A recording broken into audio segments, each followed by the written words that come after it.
Hi, welcome to Finvidyaa. I am Aditya Pathak, your educator in this video. And in today's video, we're going to be discussing about the parametric versus non-parametric tests. And before we actually begin discussing these two topics, we should be having a very clear idea about the hypothesis, because these two topics are the part of hypothesis testing, So, a hypothesis is a tentative assumption or statement about a population parameter or a relationship between variables. So it is very important to note that a hypothesis is an assumption, or statement about a population parameter or relationship between variables, and it is testable using statistical methods. It is testable. So these two particular things, parametric and non-parametric tests, are the part of hypothesis testing. This is very clear that researchers make inferences or decision based on this sample data. So in very simple terms, a hypothesis is an educated guess that can be tested with data. So when we are having a population, we want to test out for something. That testing is called hypothesis testing. We assume something that this can happen, that can happen. So by using the available data, we find out that if that particular assumption is going to happen or not, right? Moving forward. So there are two types of testing or two types of hypothesis in statistics. The first is null hypothesis, denoted by H0, as you can see over here. So this assumes that no effect or no difference is there. So my example here is, there is no difference in exam scores between online and offline students. An alternate hypothesis which we're going to be testing is that we assume that some effect or a difference exists. So I have a null hypothesis, that is basis that there is no effect of offline and online examinations. An alternate hypothesis, that is which we're going to be testing, is we are assuming that there is a significant effect of online and offline examinations.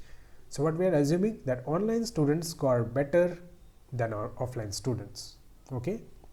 So these are the types of hypotheses in statistics. Moving forward, what are these tests actually used for, these parametric and non-parametric tests? So hypothesis basically helps us answer certain questions, as we have seen in the earlier slides. So to answer such kind of questions, we use parametric and non-parametric tests. Moving forward. So why do we need this test? We actually need this kind of test. Is what we are saying in our data is real or just due to chance? We are testing that is it happening in real or just due to probability, just by the chance. So to find out, we use this test to compare groups, find associations, or check changes. These three things I have mentioned over here. Do boys and girls score differently? Does income level affect spending habits? Did marks improve after an extra class? Moving forward. Coming to the parametric test, the very first discussion topic for us. So a parametric test are statistical tests that can assume certain conditions about the population from which the sample is taken, especially that the data follows a normal distribution. I am repeating certain points. In parametric test, we are assuming certain conditions, right? We are assuming certain conditions from the population or about the population from which the sample is being taken. And it should be noted that the data should follow a normal distribution.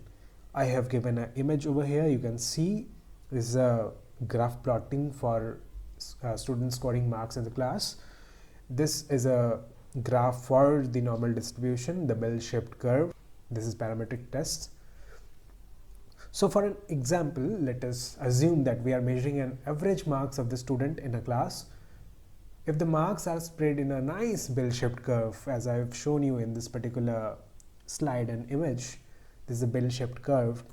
So we are assuming that it is a bell-shaped curve, normal distribution of course, and you have data like exact scores 67.5, 89.2, 90.5, then you can use the parametric test. And the common parametric tests we are using is t-test, z-test, ANOVA, Pearson correlation test. So key points to note over here in the parametric test is that we are using the interval ratio data or the numbers. We are playing with the numbers in parametric test like weight, marks, height, etc.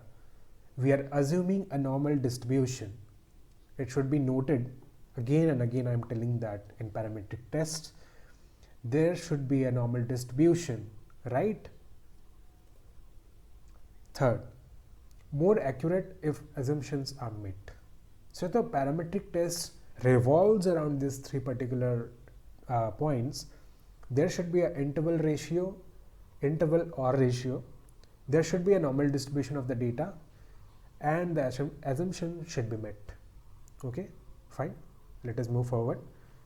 Coming to the non-parametric tests, these are also statistical tests that do not require the data to follow any specific distribution. Like I have told you in the parametric part, it required a particular assumption to be met. There had to be a bell-shaped curve.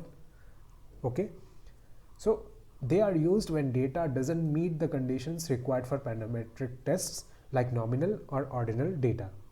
So whenever we are not having any numerical data or certain interval or ratios are available to us, we should be moving forward and use these non-parametric tests.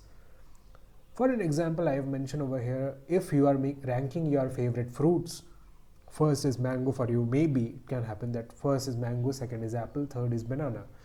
This is ordinal data. It doesn't follow any numeric pattern or distribution. This is completely random. It can change from person to person. There is no fixed pattern to it, right? So for testing this kind of data, we use chi-square test, median test, Mann-Whitney U test. Okay, these three, for example, I've mentioned over here, these three tests are used to find out non-parametric tests. Okay, so 3 points to be noted for the parametric test are: can be used for ordinal and nominal data, no need for nominal distribution as in the case of parametric test, and this is best for small samples or uneven data. In parametric tests, we were having a particular interval kind of data, numerical data. It had a even distribution of the samples, okay, and the sample were large in size. That was the case of parametric tests. And in non-parametric test, we are using it for small samples or uneven data. Fine, let us move forward. So that parametric test is powerful but picky. Certain conditions has to be met. Okay, it is more accurate but needs specific conditions. Fine. And in non-parametric tests, it is very flexible but less powerful. Works in more situations but may give less precise results. Okay, let us move forward. So in this particular slide, we have mentioned the difference. That was the real topic of our video, that we need to find out the difference between parametric test and non-parametric test. So I'm very confident that by this time you must have understood certain points for this particular topic. So let us once again revise about parametric and non-parametric tests. So the first is definition. Definitely for parametric test, it uses assumptions about the population parameters and distribution. For non-parametric, it does not rely on population parameters or distribution. It is completely random. Okay, data type in parametric, it is interval or ratio scale data, and in non-parametric, it is nominal or ordinal data. Okay, assumptions in in parametric test, we assume normal distribution of the data. In this one, non-parametric test, no specific distribution is required. Okay, central tendency used, the fourth point. For the parametric test, it is mean. Okay, so we are doing the normal distribution over there.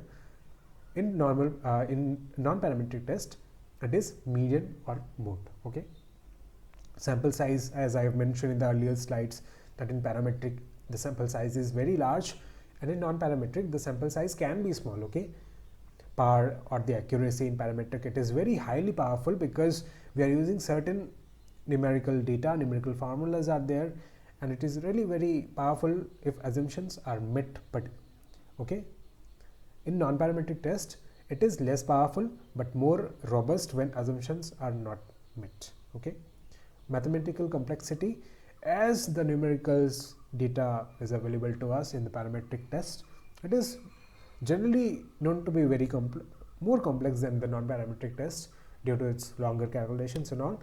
In non-parametric test we have simple calculations. Example for the parametric test I have mentioned earlier also: t-test, z-test, ANOVA, Pearson correlation test. And in non-parametric test it is Mann, Whitney, U-test, chi-square test, etc. Use case for the parametric test, the last point: when data is numerical and normally distributed, we use parametric test.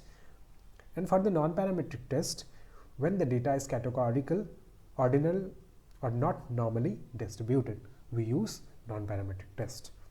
So you can take a screenshot of this particular slide for your own reference for the future use. Clearly mentions about both the tests. Okay, I hope this video will help you to find out the difference between two of the tests. Thank you for watching this video. Do not forget to hit that subscribe button, click the bell icon for the future updates from this channel. Thank you for tuning in. This is Aditya signing off.